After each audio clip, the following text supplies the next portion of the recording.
And my second comment, Sheriff, in your report, you just talked about the abuse of children as being a larger number of the casualties than gun control issues being addressed. And you also talked about the days of forced medicating people and locking them up for 72 hours, if I heard you correctly. I was wondering what you were advocating now for those types of issues, what types of issues they talk about, and just kind of explain to us a little more what you were talking about. What would you advocate now? Because I was unclear on your concept. You want me to come up there and address that? Sure.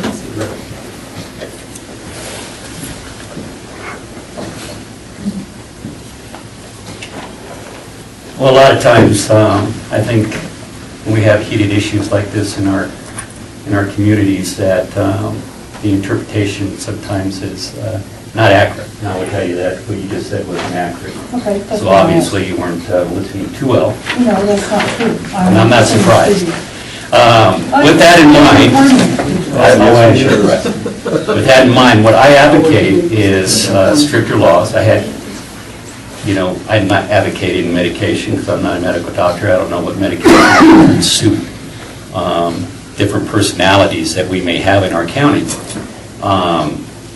But I am advocating that we have more latitude to have unstable people evaluated under our M-1 statutes. Right now, we have to almost prove, beyond a reasonable doubt, beyond a medical certainty, which we're not doctors, so we have a hard time doing that. But we've got to prove that these people actually are a threat to themselves or a threat to somebody else. Before our mental health staff will take them and evaluate them. Then if we are lucky enough to get them evaluated, we only have 72 hours.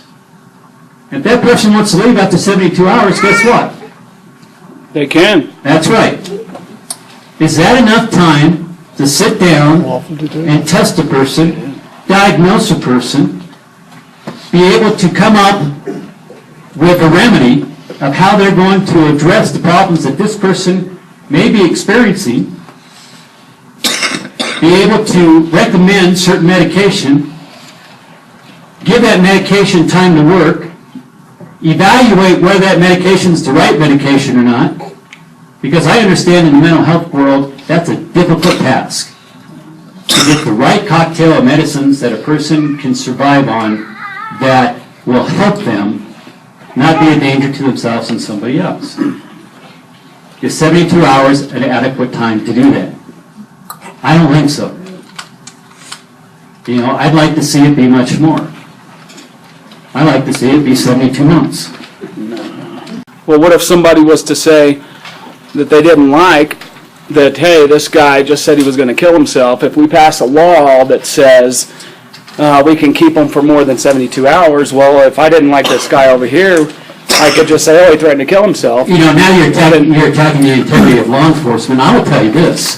That I believe there's an exception to every rule. There's always a bad apple in every group.